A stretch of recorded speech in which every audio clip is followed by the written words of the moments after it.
Bienvenidos a mi defensa de proyecto de trabajo de grado. Soy Ernesto Pérez y mi trabajo de grado tiene como título Implicaciones sociojurídicas del derecho constitucional a la protesta en la realidad venezolana 2022-2023. En cuanto a la descripción del problema, se puede destacar que en el ámbito mundial han surgido protestas en Europa Central, Oriental y Sudoriental. En Bulgaria, Rumanía, Eslovenia, Bosnia, las personas han tomado a las calles para manifestar su decepción con las élites políticas con desarrollo social que beneficia al colectivo. Por ello, las protestas han incluido una mezcla de críticas inspiradas transnacionalmente por el antineoliberalismo y la antiausteridad y desilusión con los líderes políticos nacionales y los partidos. En este sentido, Lanza de 2019 señala que la protesta social es un elemento esencial para la existencia y consolidación de sociedades democráticas y se encuentra protegida por una constelación de derechos y libertades que el sistema interamericano garantiza tanto en la Declaración Americana de los Derechos y Obligaciones del Hombre como en la Convención Americana de Derechos Humanos. Al respecto, este autor refiere que los derechos a la libertad de expresión, reunión pacífica y asociación garantizan y protegen formas individuales y colectivas de expresar públicamente opiniones, disenso, demandar el cumplimiento de derechos sociales, culturales, ambientales y afirmar la identidad de grupos históricamente discriminados. La región, lejos de presentar un panorama de consenso en cuanto a la protección de las manifestaciones y protestas pacíficas, han sido escenario de acciones de represión, dispersión y limitación del ejercicio de estos derechos en el espacio público, producto de una concepción que considera la movilización ciudadana como una forma de alteración del orden público o como una amenaza a la estabilidad de las instituciones democráticas. Por otro lado, se reconoce que en distintas circunstancias las protestas generan disrupción y afectan el normal desarrollo de otras actividades, pero esta situación no vuelve por ser ilegítima a estas otras formas de expresión. Frente a este escenario, el Observatorio Venezolano de Conflictividad Social, la sociedad de Venezuela registró 7.032 protestas, un promedio de 20 diarias, lo que supone un incremento del 7% respecto al año 2021, cuando computaron 6.560 manifestaciones. De tal estadística, 5.410 protestas fueron llevadas a cabo para exigir derechos económicos, sociales, culturales y ambientales, lo que según el mencionado observatorio evidencia que la narrativa comunicacional de crecimiento económico que impuso el gobierno no se ve reflejado en la calidad de vida y dignidad de los venezolanos. A manera de ilustrar, los problemas percibidos en el Estado venezolano pueden ubicarse desde una interconexión entre el derecho a la libertad de expresión, derecho de reunión y el llamado derecho a la protesta.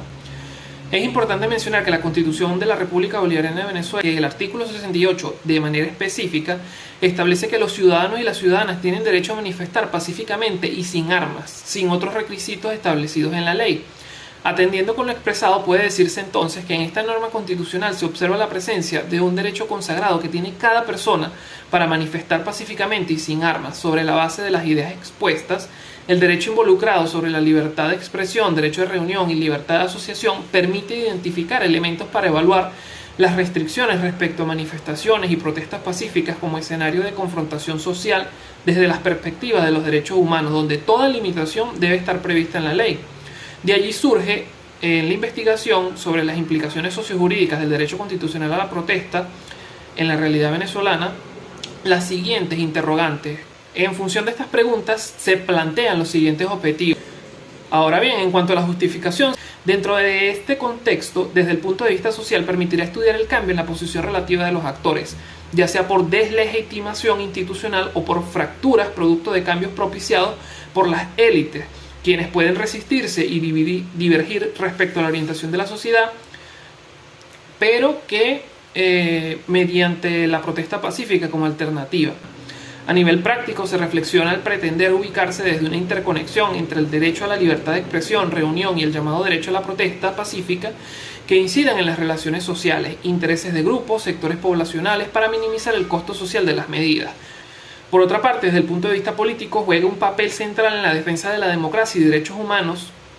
ya que se considerará la condición actual del Estado, particularmente el venezolano, en su capacidad de garantizar la paz social, como fundamento tanto la protesta popular como la lucha hegemónica que representan escenarios conflictivos que obligan el logro de dicho fin.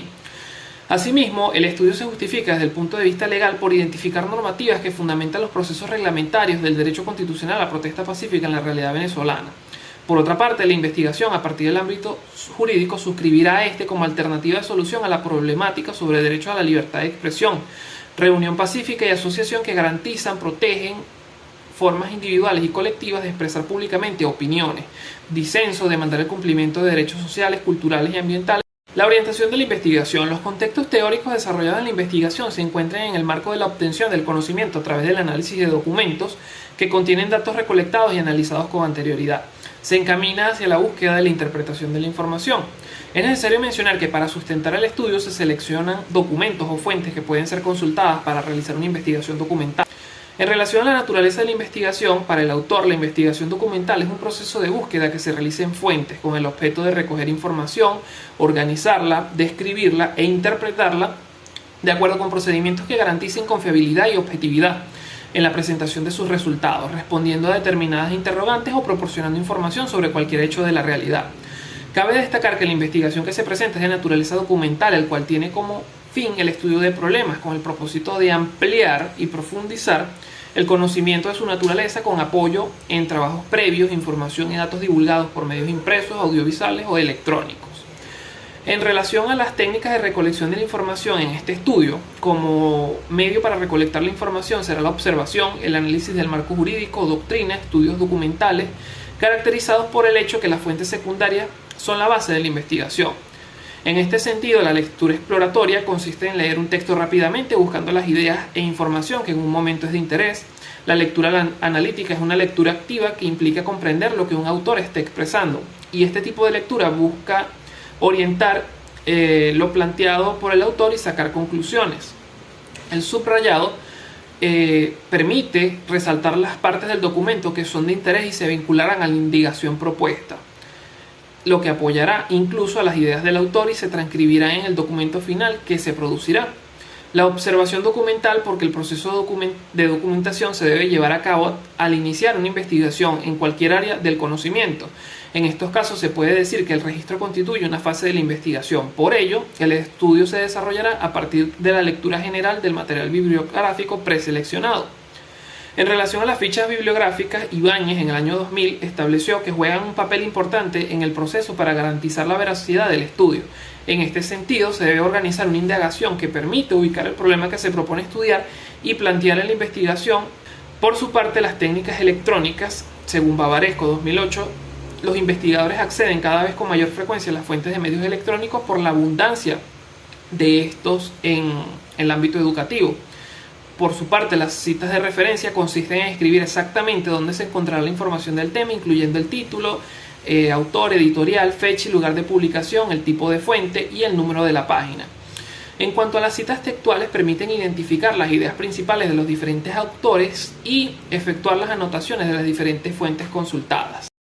Las técnicas para el análisis e interpretación de la información. En todo proceso investigativo se establecen técnicas bajo las cuales supone extraer la información de las fuentes y poder interpretarlas a los fines del trabajo. Como en todo proceso investigativo se requiere la aplicación de técnicas para la interpretación documental para atender los objetivos propuestos, los cuales se desarrollan mediante la aplicación sistemática y ordenada del diseño ya descrito y atendiendo la naturaleza del mismo, se abordarán los niveles de lecturas mencionados a continuación. El literal, que constituye la lectura predominante en el ámbito académico y es el nivel básico de lectura centrado en ideas e información que esté explícitamente expuesta en el texto. El histórico, que es el conjunto de circunstancias temporales, sociales y culturales que rodean un evento, una obra artística o referente determinado y son relevantes para entender su desarrollo. Estructural, porque es la parte del proceso de proyecto que comprende el diseño, cálculo y comprobación de la estructura. El exegético, porque es el método de estudio de las normas jurídicas artículo por artículo, dentro de estos, palabra por palabra, buscando el origen etimológico de la norma, figura u objeto de estudio, desarrollarlo, describirlo y encontrar el significado que le dio el legislador. El análisis del contenido, que según Piñuel 2002 consiste en el conjunto de procedimientos interpretativos de productos comunitarios que proceden de procesos singulares de comunicación previamente registrados y basados en técnica de medida y que tiene por objeto elaborar y procesar datos relevantes. De esta forma, la aplicación de la técnica permite un estudio de los distintos aspectos que conforman el área de trabajo. La hermenéutica jurídica, que es definida por Ballesteros como la interpretación y comprensión de los textos para fijar su verdadero significado, y que en el caso de la investigación podrá estar vinculada en el ámbito jurídico a los cuerpos normativos o legales, y cuya interpretación gira en torno a la intención propia de sus creadores. El análisis lógico, que permite ampliar o restringir el alcance de una norma según la naturaleza de la misma, y el análisis gramatical, que es una búsqueda intencional y sistemática de la voluntad del autor manifestada en la estructuración de las oraciones y el análisis de la complementación lógica de las ideas.